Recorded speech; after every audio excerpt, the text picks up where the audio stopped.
They are home to countless species of animals and plants. Whether powerful forces of nature or delicate life forms.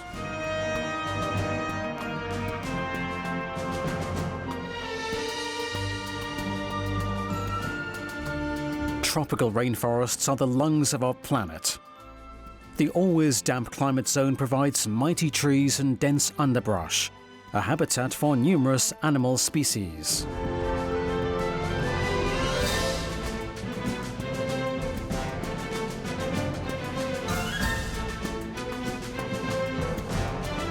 What is little known is that rainforests also exist in other regions of the world.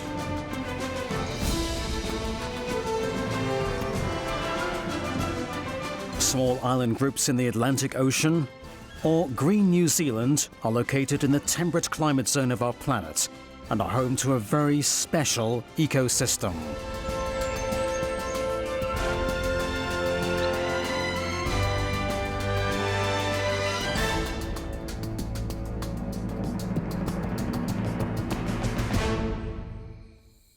The rainforests of the tropics are up to 100 million years old.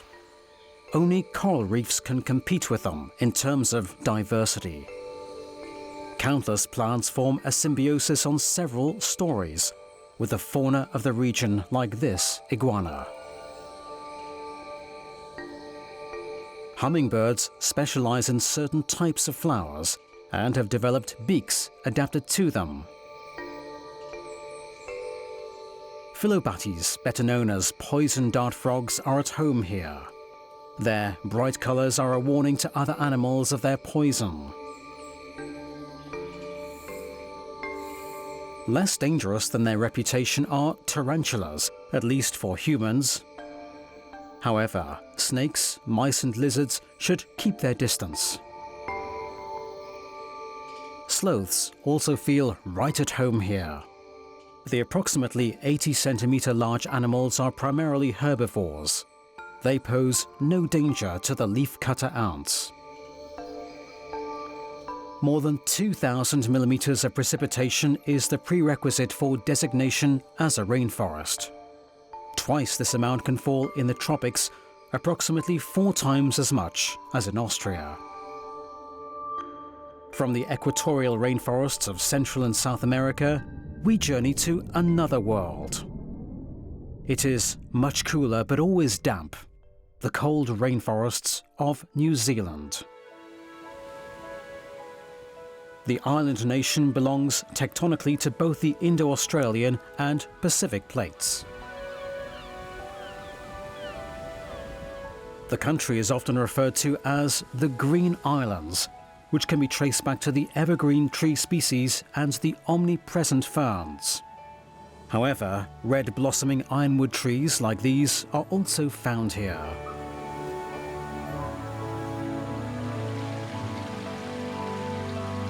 Streams and rivers wind through New Zealand and flow into mighty waterfalls that shape the substrate into bizarre shapes. Steady dripping hollows out the rock.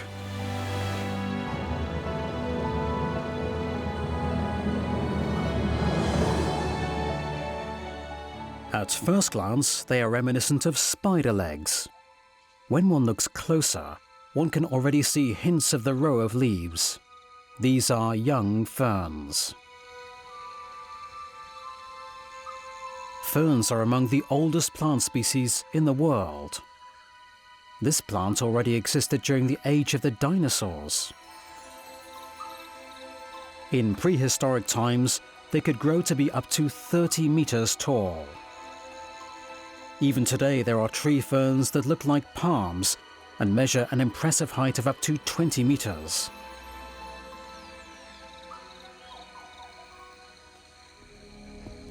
Another relic from the grey dawn of time is the tuatara. As a surviving representative of a species that reached its zenith 150 million years ago, the animal is a living fossil. Fully grown animals can reach a length of up to 75 centimeters. They can change the color of their skin, similar to chameleons.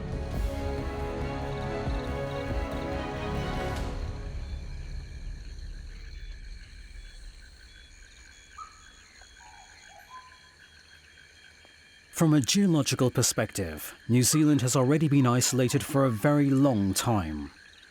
This has resulted in many species of plants and animals developing independently, and in the development of species that are only at home here. For example, the kaka. It is one of only 2 surviving species of Nestor parrots. The animals grow to about 40 centimeters and feed primarily on fruits and insects. However, advent of species and hunting also endanger these rare birds. Some plants have developed special strategies to improve their chances of survival. The so-called epiphytes grow on the trunk of a host in order to be closer to the sun. Separated from the wetness of the soil, these plants must find other ways to acquire the necessary moisture.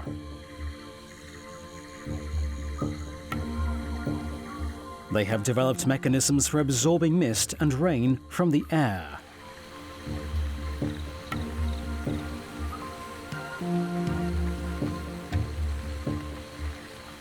Flora and fauna were completely isolated in New Zealand for thousands of years.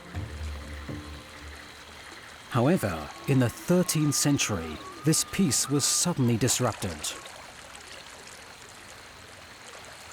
Polynesian mariners, the ancestors of the Maori, discovered the country and settled here. New Zealand is thus one of the last regions on Earth to be settled by humans. The tattoos on the face and body are called tā moko and are an old Maori tradition. In addition to social status, they are also considered a sex symbol. The Maori once lived very close to nature as hunters and gatherers in associations of tribes. Warlike disputes between various tribes have also been reported. Early reports, like those of James Cook, described the Maori as a grim warrior people. Conquered opponents were sometimes enslaved or eaten. However, the Maori also have a rich artisanal tradition. The sophisticated carvings are known worldwide. The brilliant red of many carvings symbolized nobility and strength. The extended tongue is a recurring motif in the culture of the Maori. In combination with wide eyes, strength should be demonstrated and opponents intimidated. One thing is certain: showing the tongue is firmly anchored in the culture.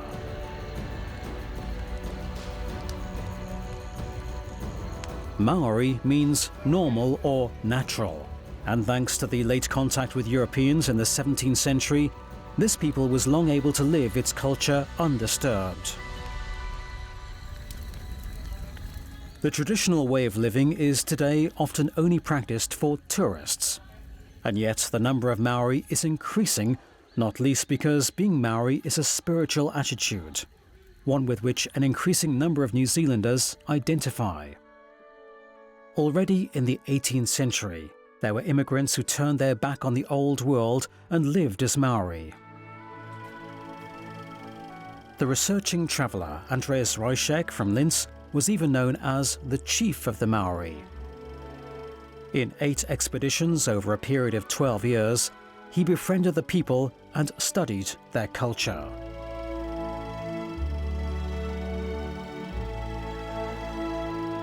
He photographically documented his impressions in the process.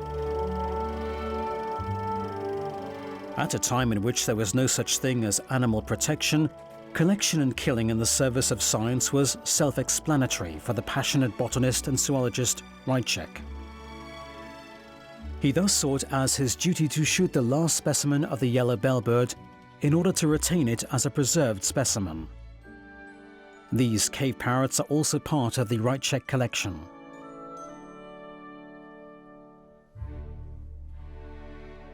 Like this kiwi group. The kiwi is known around the world as the namesake of the fruit.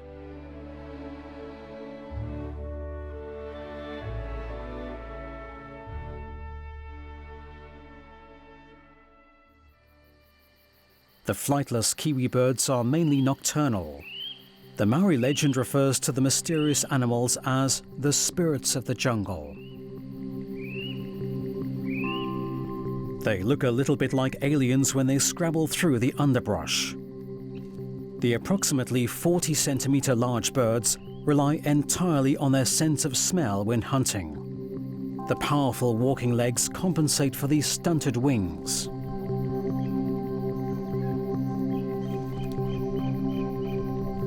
The kiwis poke around in the ground for insect larvae and worms with their pointed beaks.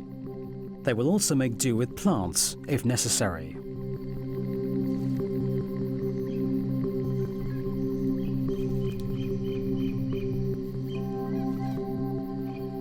However, they themselves used to be a coveted delicacy that was often found on the Maori menu.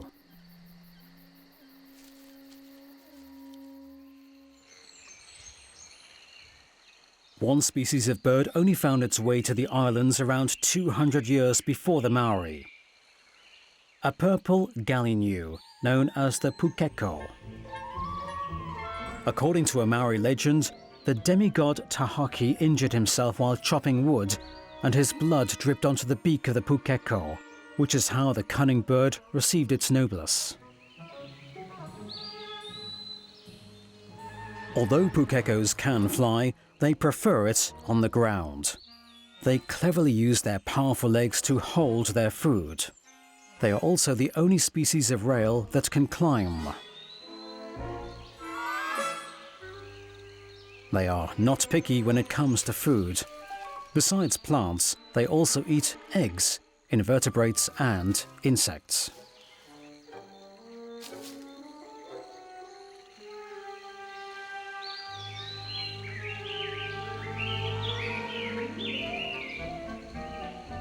With a size of about 50 centimeters, pukekos can reach a wingspan of up to 1 meter.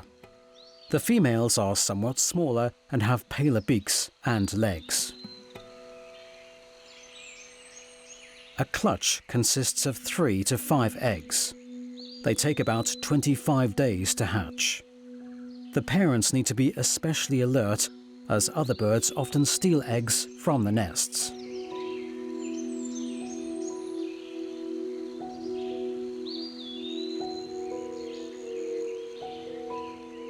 Freshly hatched, they have a dense black coat of down, which they shed within about a month. The feathers and beaks then gradually acquire the typical coloring.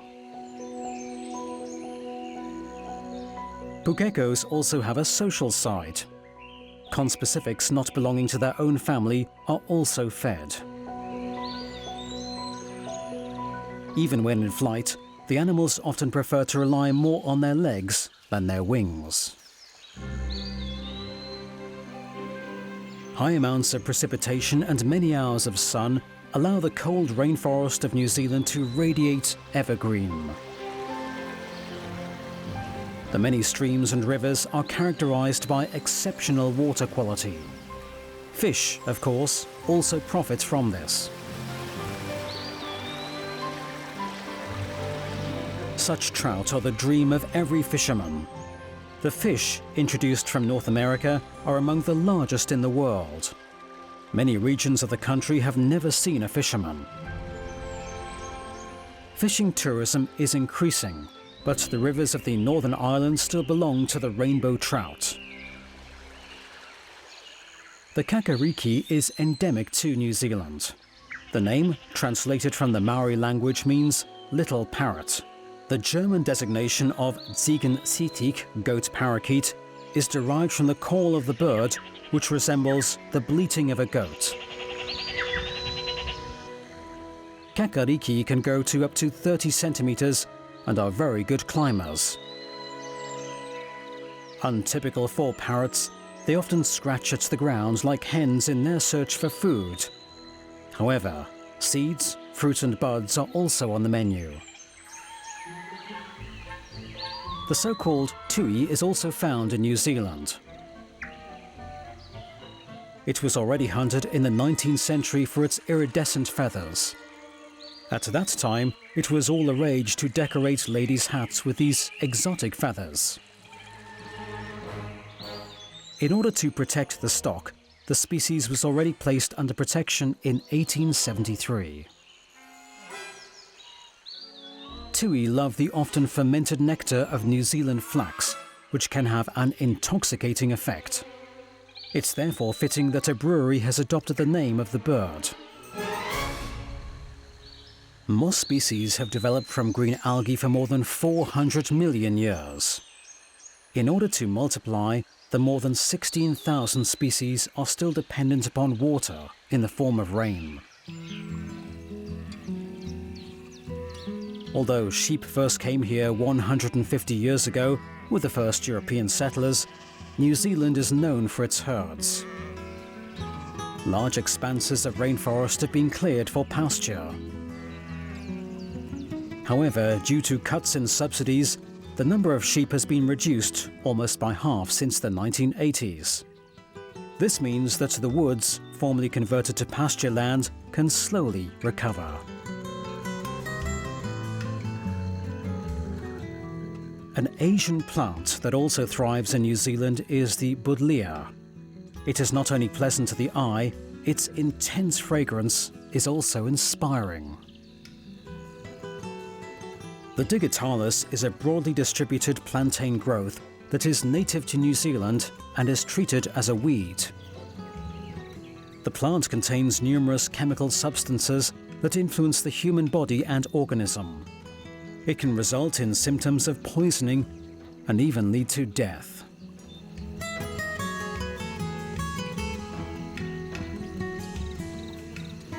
The common broom, just as poisonous, also feels at home here.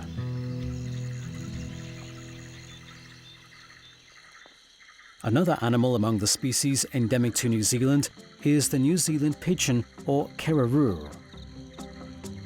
As the German name of Maori, Fruchttaube, suggests, the animals mainly feed on fruit, especially berries. The connoisseurs are even prepared to travel longer distances for good sources of food.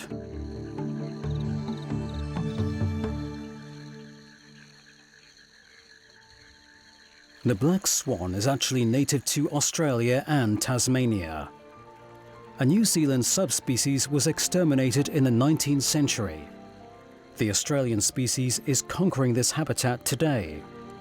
They can grow to be up to 140 centimeters and have the longest necks of all swan species. In contrast to other swans, they are not migratory birds. They mainly eat aquatic plants and algae. The feathers of the young birds are still considerably lighter in color.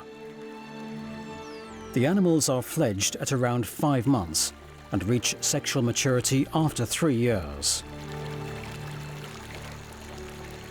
The flora of New Zealand is as rich in species as the animal kingdom. Lichens come in the most varied forms and are highly specialized. The delicate beard lichens draw moisture from the air like combs. Other species are more robust and have an appearance reminiscent of lettuce or thuyas.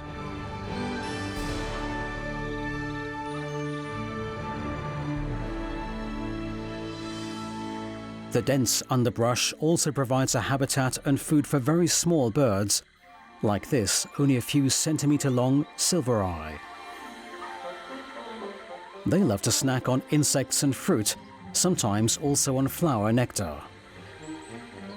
The kea is only forced to the lowlands in winter. Food grows scarce then in the mountainous regions in which it otherwise lives. Keas prefer to remain on the ground. They are intelligent and curious. Their lack of fear of humans presents a danger for the parrot. Shooting and poisoning have reduced the population to an estimated number of less than 15,000 birds. Because New Zealand is located on the boundary between two tectonic plates, many geothermal events can be witnessed in the cold rainforest. There are also many active volcanoes in this lively earthquake region. When thermal water rises to the surface, sulfuric gases are often transported with them, which can leave sedimentation on rocks.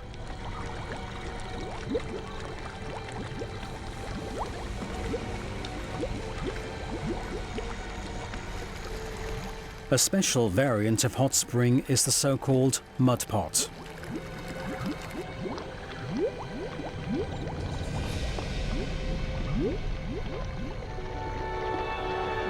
They are found in geothermally active areas, but have only a weak supply of groundwater.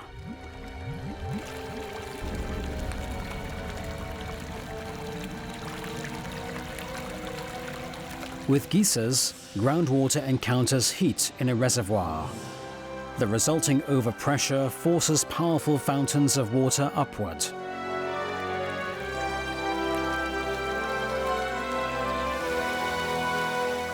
The water cools down to a bearable temperature at the outlet of hot springs and allows taller plants to survive.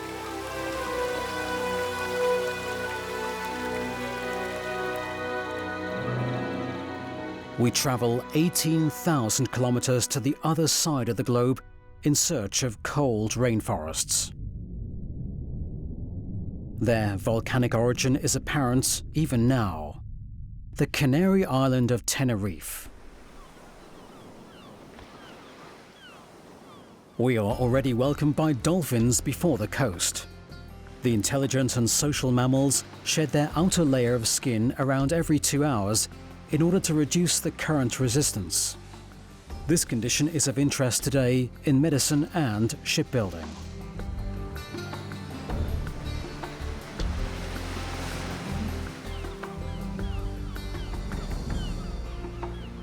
The rough rock cliffs don't exactly hint at lush growth.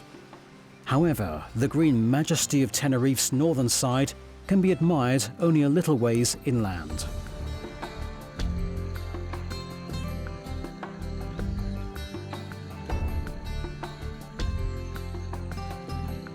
The trade winds mean that the island has a mild climate year-round, a situation that has been discovered by tourism. Many roads wind through the rainforest, making the entire island accessible. The wind also carries the moisture of the sea in the form of fog into Las Mercedes rainforest. Gateway arch-like passages into the forest paths invite to exciting hikes through this fairy tale forest.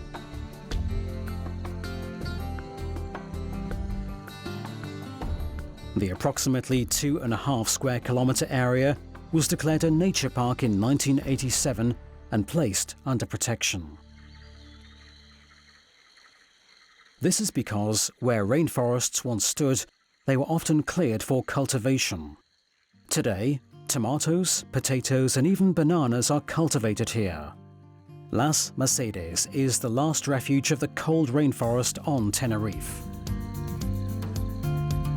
The area in the Anga Mountains is the remainder of an expansive laurel forest that only grows in a few regions of the world and once covered the northeastern side of the island. 4 different laurel species still grow here today. The juniper isn't choosy about climatic conditions. It grows in both subarctic tundra and in semi-deserts. The berries are popular in the manufacture of various schnapps and in the healing arts against gastrointestinal complaints. The powerful trunks of the cypresses assume strange shapes and have an aromatic fragrance. The area around Villaflor also suggests something exotic. A special form of erosion has taken place here due to the combination of substrate climate and location. the so-called earth pillars.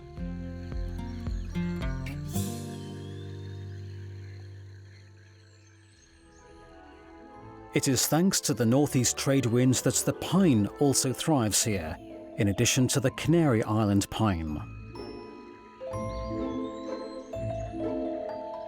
The pied woodpecker is at home in cavities in a variety of trees. It uses its hard beak as a pickaxe for catching insects from the bark. The masses of air saturated with water vapor are borne by the trade wind inland and stopped by the Teide mountain massif. This causes the clouds to release rain and provide the pine and laurel forests below them with necessary water. Refreshing drizzle is rare above this magical boundary. A very well-known species of bird is at home here. Hardly recognizable in its non-bred form, this is a canary. The females are much more modest in their coloring than the male specimens. Humans have domesticated this finch into pets over the last 500 years.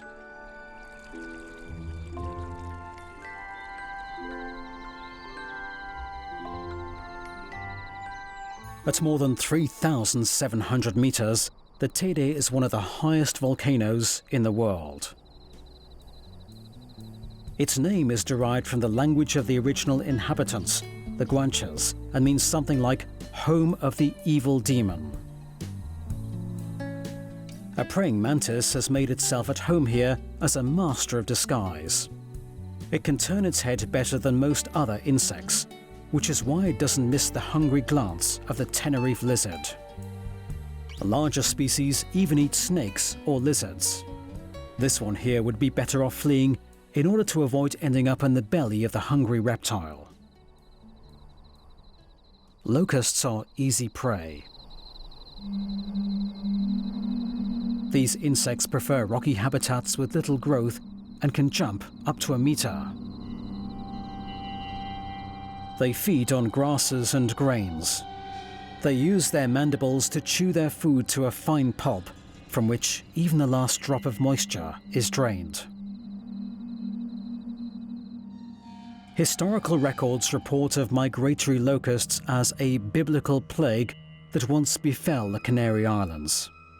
They also made use of the trade wind and flew from northern Africa to the Canary Islands. The recurring invasions of the migratory locusts were a more than welcome supplement to the otherwise usual fruit diet of the lizards. Even smaller species were able to easily handle the bulky insect prey.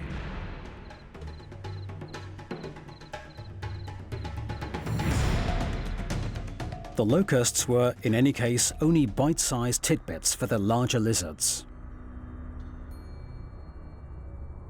This protein-rich food was one of the reasons for the broad distribution of the most varied lizard species throughout the Canary Islands.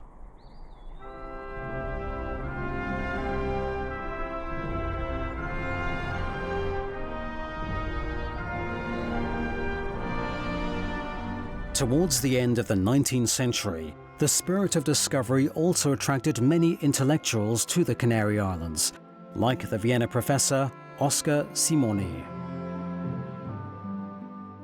He traveled to Tenerife in 1888. The Teide Massif at the edge of the cold rainforest was his destination. In the course of his expeditions, he collected numerous exhibits which can still be admired today in the collection of the Natural History Museum in Vienna, already including photographs. The mighty volcanic cone of the Teide fascinated Oscar Simoni.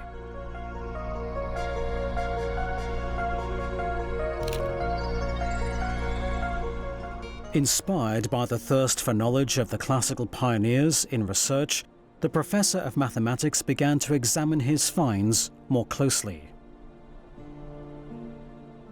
Of course, the frequently encountered lizards were also the subjects of his research. Simoni undertook many long treks in the service of science. The researcher went on week-long tours of exploration at the foot of the Teide and was fascinated by the variety of natural impressions. His every step was watched very closely by the many lizards. However, one encounter turned Simoni's world on its head. A giant lizard fled from him. With a zest for action, the researcher pursued the lizard persistently.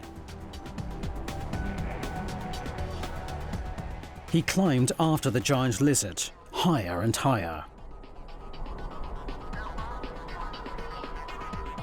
His inadequate footwear led to calamity.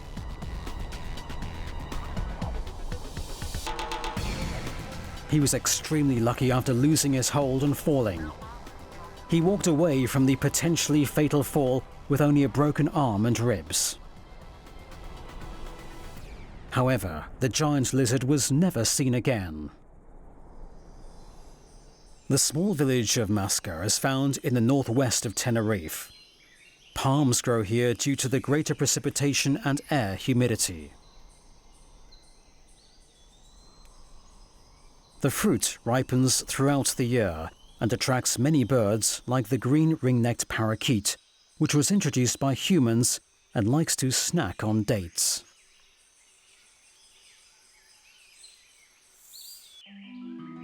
A large caterpillar enjoys the sun very close by. It will pupate soon. What it will transform into is quite well known since the horror film The Silence of the Lambs. A death's headhawk moth. It is quite apparent that the name is derived from the pattern on its back.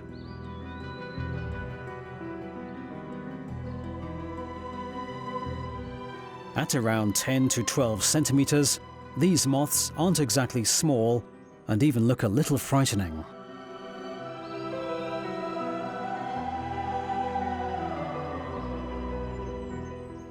It dozes throughout the day, but slowly comes to life with the coming of twilight. It begins to shake itself warm. As soon as it reaches its running temperature, it lifts off and has only one goal: honey. Most of the moths originate from nearby North Africa. The honeybees were also introduced here by settlers. It hastily attempts to tap into the honey depots with its short proboscis. However, the bees know how to defend themselves and don't surrender their precious goods that easily. They surround the death's headhawk moth. Its warning tones are also no help. There is nothing to be done against the overpowering bees. They attack the honey thief with their stings. This moth has lost the fight and pays with its life.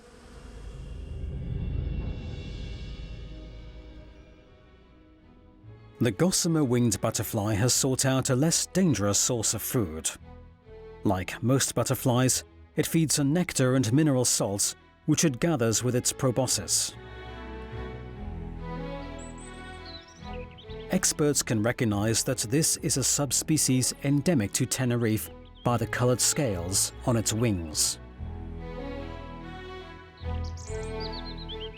Plants also developed rare and unique local forms on the remote islands, like the 3-meter large Tenerife bugloss, which was originally only found on the island of Tenerife.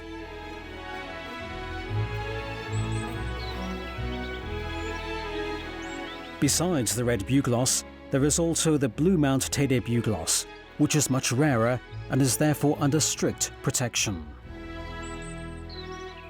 These house leeks belong to the Orpine family. They also thrive in the Canarian climate.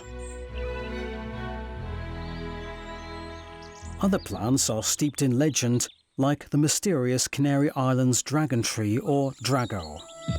A 400-year-old specimen is found in Icod de los Vinos. The name is derived not only from its scaly bark. When this scaled skin is injured, the animal-like meat becomes visible.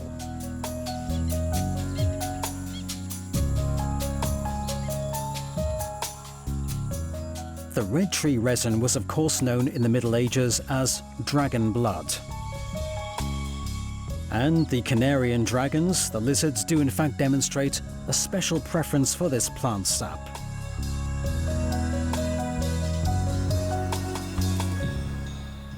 Where it is too dry for cold rainforests, cactus-like succulents thrive.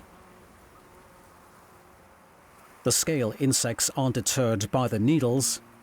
The insects suck nutrients out of the plant and can even bring about the death of their host in extreme cases. This is why they are feared in the agricultural sector. However, humans also use the pests to manufacture varnishes and dyes, like so-called cochineal.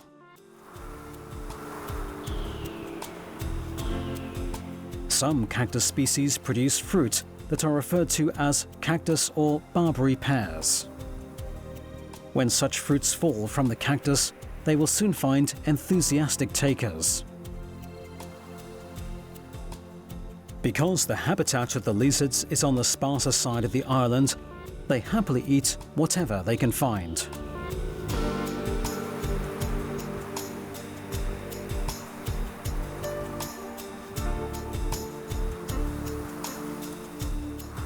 Besides locusts and cactus pears, the menu of the Tenerife lizard sometimes includes grapes.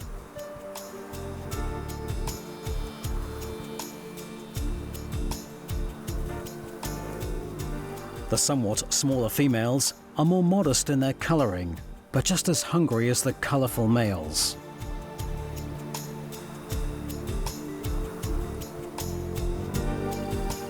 The animals pick up soft food with their tongues. Their scales can have many different patterns, but almost always include a shade of blue. In contrast to the almost twice as large giant lizards. With their total length of nearly 27 centimeters, they make an impressive appearance.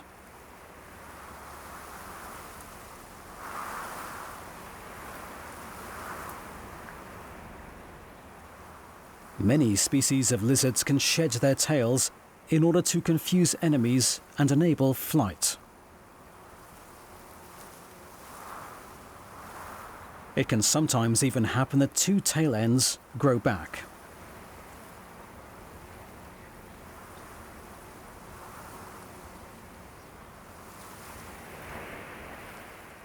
From the rainforest to the plains, the diversity of Tenerife. We take our leave of this island with a view of the cliffs of Los Gigantes. However, we are staying in the neighborhood.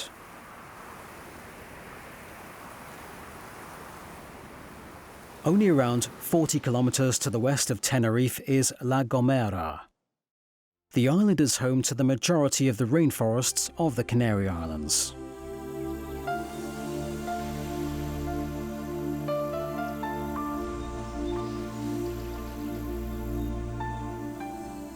Some of the tree-sized plants on La Gomera are heather that can only grow to be a few centimeters tall in our climes. The Guanches, the original inhabitants of the Canary Islands, surrendered to the Spanish conquerors in 1404. In 1492, Christopher Columbus made his last stop here before discovering America.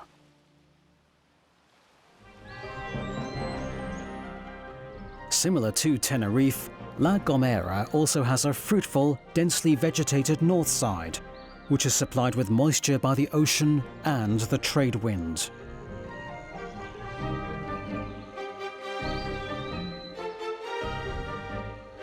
Here too we find lichens typical of cold rainforests. When water is scarce, lichens refer to an inactive state. Even the tiny tardigrade can slow down its metabolism and continue its life when conditions are more favorable.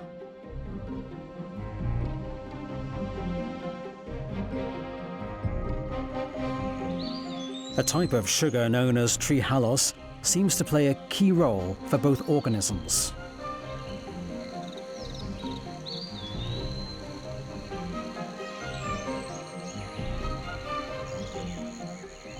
Lichens can consist of several photosynthesizing partners, but of only one type of fungus which prescribes the growth form.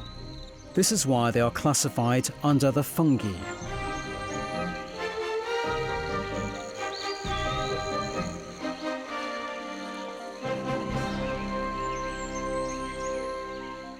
And now we leave the Canary Islands behind us and turn to the north. The Micronesian island of Madeira lies like an emerald in the Atlantic. The name is derived from the Portuguese word for wood.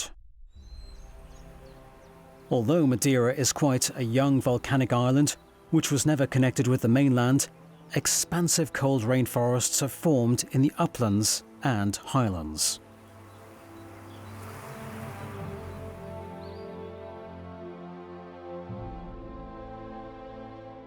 The waters to the north of the Canary Islands were an unknown no-man's land in the 15th century. However, daring mariners defied the dangers of the unknown, like the Portuguese Goncalves Zarco.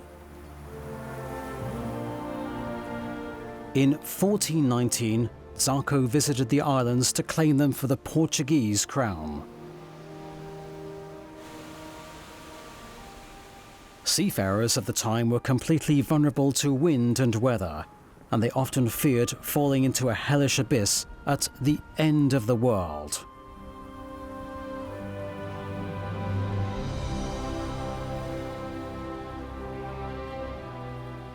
However, in times of uncertainty, there were positive signs one could rely upon.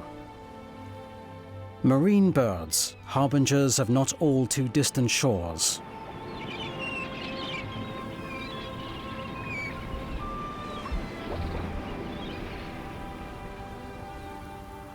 And in fact, land did appear on the horizon on the same day, around 550 kilometers from the coast of Morocco.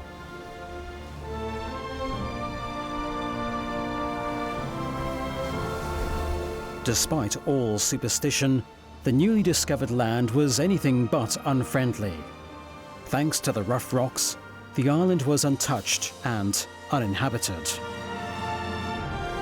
Madeira became a popular destination within a very short time and was visited often.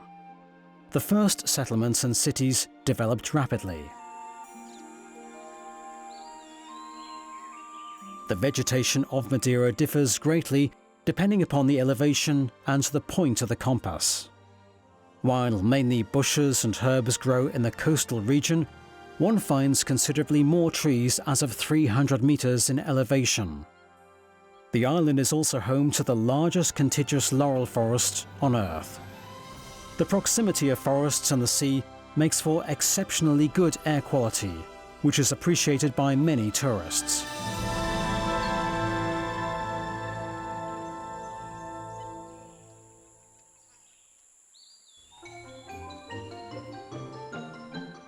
The Madeira chaffinch is a special form that only occurs here. The brownish colouring of the female differs greatly from that of this bold male.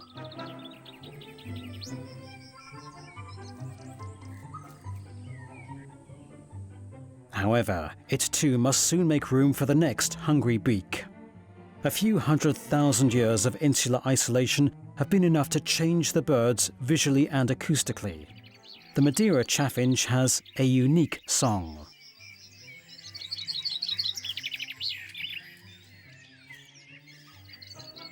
They also differ clearly from their European counterparts in terms of colouring.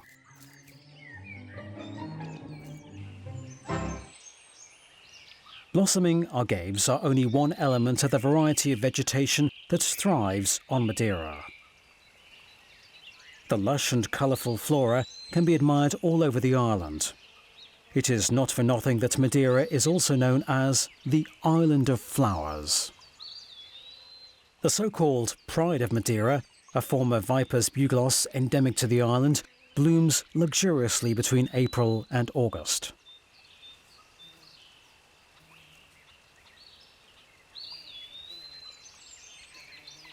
Only in 1976 was it established that this species of bumblebee only exists on Madeira.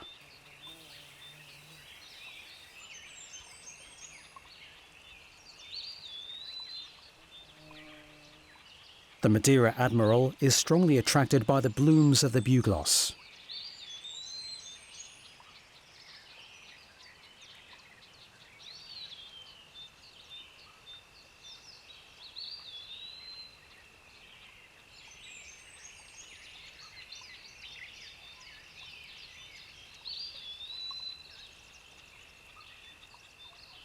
The Madeira Island geranium is a rarity, even on Madeira, and requires special conditions to thrive. Even migratory butterflies, like the monarch, help with pollination.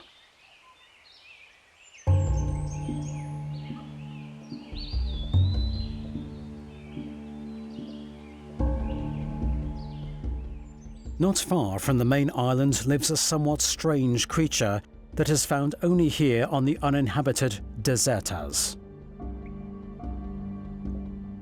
The Madeira tarantula. It is both the rarest and the largest species of tarantula. The females can grow to be 8 to 12 centimeters. Their black and white markings are a characteristic feature. The absolutely unique animal makes its home in dark cavities and only leaves its nest to hunt. At this size, the tarantula hunts not only insects. The common wall lizard can also become a meal for the spider.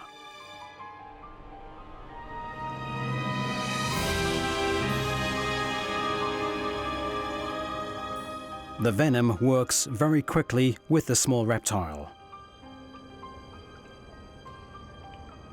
However, the tarantula is fairly harmless for humans. Due to the comparatively young age of Madeira, the volcanic rock has not yet been very strongly smoothed by erosion. Many rivers of the island have steep descents. Waterfalls are fairly common.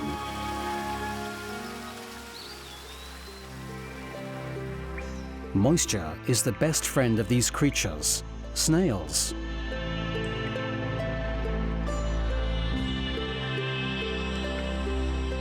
Madeira is so rich in species of snails that one could also call it Snail Island with good conscience.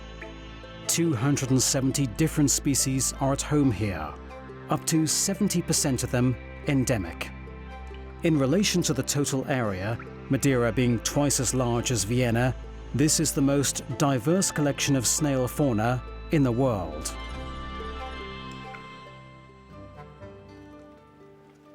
It drizzles in the cold rainforests almost every day. However, the forest soon sweats the moisture out again. This is an ancient cycle in the mountain forests of the island and provides the ideal habitat for a floristic speciality. Wild orchids. They are a very special rarity. 4 of the 5 known species only occur on Madeira. Madeiran orchids bloom between May and July.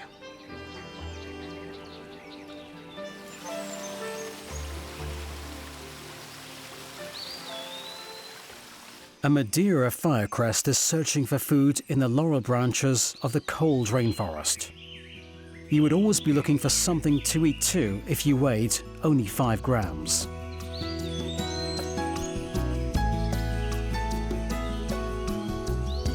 The small bird is always on the lookout for insects. The butterfly eggs, only a few millimeters in size, are a special delicacy.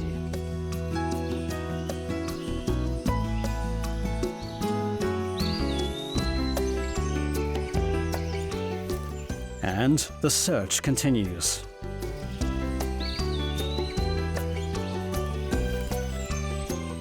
cold rainforests are often more endangered than their tropical counterparts. On islands, civilization is always getting closer. Only strict conservation laws can save the last cold rainforests on Earth for coming generations.